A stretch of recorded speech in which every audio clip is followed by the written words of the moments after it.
Have you ever met someone who treated you like you were special? They remembered the little things. They showed up. They made effort. They actually cared. And then, weeks or months later, something changed. Suddenly, they don't text first anymore. They cancel plans without feeling bad.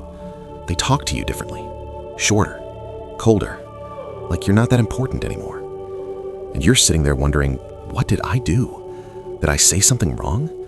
Why do they treat me like this now? Here's the truth. You didn't do anything wrong. This happens with friends, with family, with coworkers, with partners, with almost everyone at some point. And today, I'm going to explain exactly why this happens.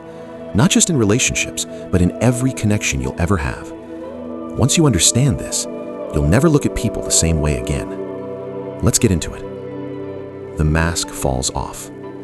Everyone wears a mask in the beginning. Here's something you need to accept about people. When you first meet someone, you're not meeting the real them. You're meeting their representative. You're meeting the version of them that laughs at jokes that aren't funny, the version that remembers your birthday, the version that holds the door and says please and thank you. Why? Because they're trying to impress you. They want you to like them. They want you to accept them. They want to win you over. So they show you their best side, their cleanest side, the version they wish they were all the time. But here's the problem. That version takes energy, a lot of energy, and nobody can keep up an act forever. So slowly, the mask starts to slip. The real person starts to show. And suddenly, you're dealing with someone who feels like a stranger. That coworker who was so helpful in your first week, now they barely say good morning. That friend who always made time for you, now they're always too busy. That family member who seemed so supportive, now they criticize everything you do. The person didn't change. The mask just came off. And what you're seeing now, that's who they were all along. Your brain stops caring. The brain gets bored with familiar things. Now, let me explain what happens inside the brain when someone gets comfortable with you. There's something called habituation. Big word, but simple meaning. It means the more you experience something, the less your brain pays attention to it. Think about it like this. When you first buy a new car, you notice everything. The smell, the seats, the way it drives. You're excited every time you get in. But after a few months, it's just a car. You stop noticing. You stop appreciating it. The car didn't change. Your brain just got used to it. This exact same thing happens with people. In the beginning, you were new. You were interesting. Their brain was curious about you. But once they figured you out, once you became familiar, their brain said, okay, I know this person now. I don't need to pay so much attention anymore. And that's when the effort drops. They stop asking how your day was because they assume you already know. They stop making plans because they assume you'll always be there. They stop treating you special because you're not new anymore. You're just there. This isn't always personal. It's just how the human brain works. But understanding it helps you see what's really happening. Safety makes people lazy. Part 3. When people feel safe, they stop trying. Here's something interesting about human behavior. We treat strangers better than we treat the people closest to us. Think about it. You'll be polite to a random cashier. You'll smile at someone you just met. You'll be patient with a new coworker. But the people you've known for years, sometimes you snap at them. You take them for granted. You forget to say thank you. Why does this happen? Because with strangers, there's uncertainty. You don't know how they'll react, so you're careful. But with people who are close to you, you feel safe. You know they'll probably not leave. You know they'll probably forgive you. And that safety makes people lazy. They stop trying because they don't think they have to try anymore. They stop making effort because they assume you'll always be there. They stop caring about your feelings because they assume you'll always be there. This is why comfort can be dangerous. Not because closeness is bad, but because some people use closeness as an excuse to stop showing up. And if you don't catch it early, it becomes the new normal. You tested your limits and found none. Now here's where it gets uncomfortable. Sometimes people change how they treat you because you let them. Think about the first time someone did something small that bothered you. Maybe they canceled plans last minute. Maybe they made a little joke at your expense. Maybe they ignored your message for days. And what did you do? You probably let it slide. You didn't want to cause drama. You didn't want to seem difficult. But here's what happened in their brain. They tested a boundary, and you didn't push back.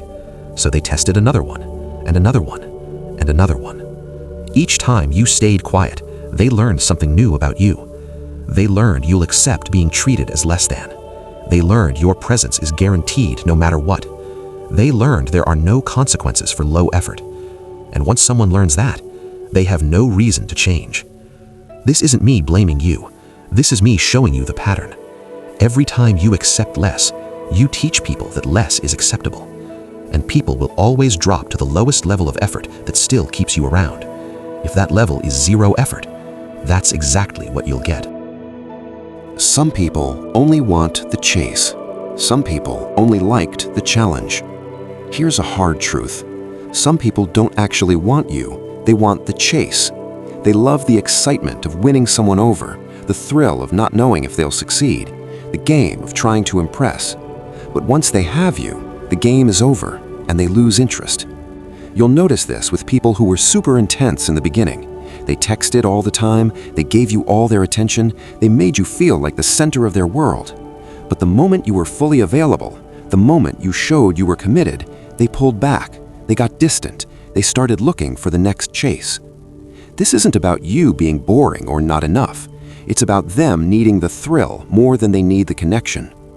These people are not capable of comfort because comfort means the game is over. And if someone can't handle the game being over, they were never playing for the right reasons.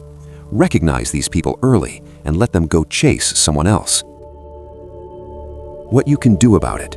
How to protect yourself. So what do you do with all this information? Now here's how you protect yourself going forward. First, watch how they treat people they're already comfortable with.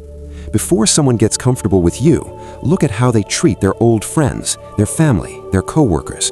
That's your preview. That's how they'll treat you eventually. If they're dismissive to their mom, they'll be dismissive to you.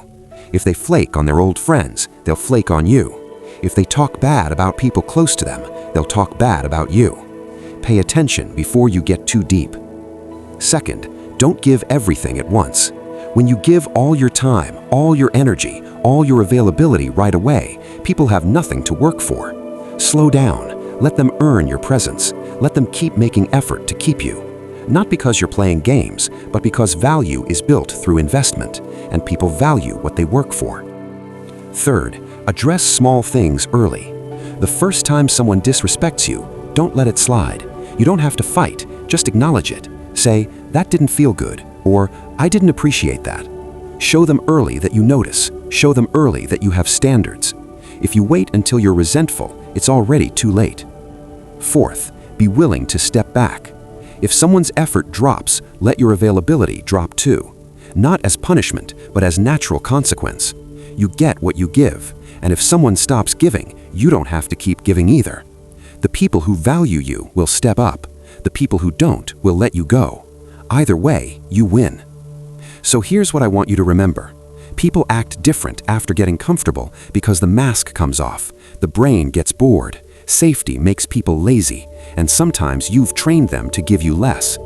But now you know the patterns, now you see how it works, and now you can choose differently.